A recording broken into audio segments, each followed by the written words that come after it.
You're sitting at your desk inside one of the most secure buildings in the world.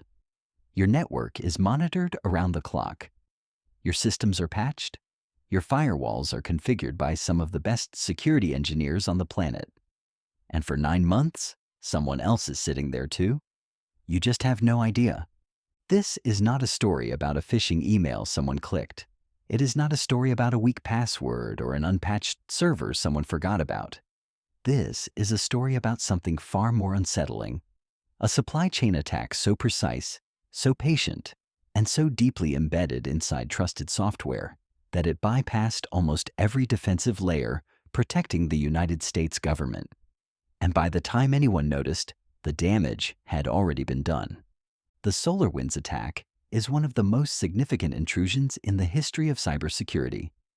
And to understand why it worked, you need to understand how trust operates inside a network. When your IT team installs a piece of software on your systems, they are extending trust. They are saying, this vendor, this product, this code, we believe it is safe.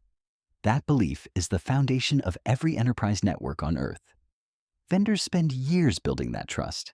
Certifications, audits, compliance frameworks. All of it exists to reinforce the idea that the software running on your machines is exactly what it claims to be. SolarWinds had that trust. They had earned it. Their product, called Orion, was a network monitoring platform used by over 33,000 organizations worldwide. Fortune 500 companies, defense contractors, and yes, federal agencies including the Treasury Department, the Department of Homeland Security, and the National Nuclear Security Administration. If you wanted a single piece of software that touched everything, Orion was it. So that is exactly where the attackers went. The group behind the SolarWinds intrusion is tracked by researchers as APT-29, also known as Cozy Bear.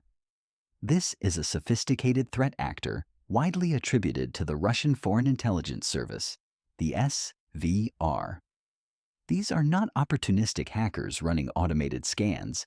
These are state-sponsored operators with time, resources, and a very specific objective: persistent, silent access to high-value government networks. Their method was not to break in. Their method was to be invited in. Sometime in early 2020, and some researchers believe the groundwork may have been laid as far back as October 2019, the attackers compromised SolarWinds' software build environment. Think about what that means. Not the finished product sitting on a server, not the installation file on a download page, the build environment, the place where source code is compiled, tested, and packaged before it ever ships to customers. This is the most trusted part of the entire software supply chain. Inside that build environment, the attackers inserted a small piece of malicious code into the Orion software update process. The code was called SUNBURST, and it was extraordinarily well designed. SUNBURST was not loud. It was not destructive. It did not immediately phone home or start exfiltrating data. It waited. After installation, it sat dormant for approximately 2 weeks. Then it began checking its environment, looking for signs that it was being analyzed. Security researchers, when they receive a suspicious file, run it inside an isolated test environment. SUNBURST was designed to detect those environments and stay silent. It checked for antivirus tools. It checked for specific domain names associated with security companies. If anything looked like a sandbox or a research lab, it did nothing. Only when it was satisfied that it was running inside a real live enterprise network did it activate. Once active, SUNBURST established a covert communication channel using disguised HTTP traffic that blended in with normal Orion telemetry. It used legitimate SolarWinds domains and mimicked the software's own network behavior. To a network monitoring tool, even Orion itself, the traffic looked completely normal. The backdoor was hiding inside the very software designed to detect anomalies. From March 2020 through December 2020, an estimated 18,000 organizations installed the Trojanized Orion update. Of those, the attackers carefully selected a much smaller subset for deeper exploitation. Organizations worth the risk of further activity. This is a concept you will recognize if you are studying for your Security Plus exam, the idea of a staged attack. The initial access is broad, the deeper exploitation is surgical. Inside those high-value targets, the attackers moved laterally. They escalated privileges. They forged authentication tokens, a technique that allowed them to impersonate legitimate users inside Microsoft 365 and Azure environments without ever needing a password. This specific technique exploits weaknesses in how federated identity systems validate trust. Security Plus covers this under identity and access management, specifically the risks that come with single sign-on systems when the underlying trust infrastructure is compromised. For 9 months, the attackers read emails, they accessed files, they observed internal communications at some of the most sensitive agencies in the United States government, and no alarm went off. The breach was not discovered by a government agency. It was not flagged by any of the monitoring tools running across those networks. It was discovered by a private cybersecurity firm called FireEye, and only because FireEye noticed something unusual happening to their own systems. The attackers had compromised FireEye too, and when FireEye's security team investigated that intrusion, they pulled on a thread that unraveled the entire operation. On December 8, 2020, FireEye published a blog post describing a sophisticated intrusion they had detected. Then, on December 13, 2020, the full picture emerged. SolarWinds confirmed that the Orion update had been weaponized. The U.S. government began emergency disconnections. CSRB issued an emergency directive ordering all federal agencies to immediately power down Orion instances. The scale of what had happened began to come into focus. Kevin Mandia, the CEO of FireEye, described the attackers as operating with a level of operational security he had never seen before. Nick Carr, a principal researcher at Microsoft who analyzed the intrusion, noted that SUNBURST demonstrated discipline that separated it from almost every other intrusion they had ever tracked. The attackers rotated infrastructure constantly. They deleted logs. They operated in short, careful bursts to avoid triggering behavioral analytics. Every action was measured against the risk of detection. This is what advanced persistent threat actually means. Not advanced in the sense of exotic zero-day exploits, though those exist too.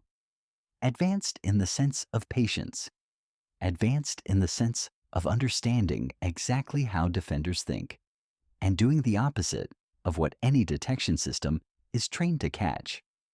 Here is the counterintuitive truth about the SolarWinds attack. The attackers did not need to be louder. They did not need to be faster. They needed to be quieter than your monitoring tools could hear.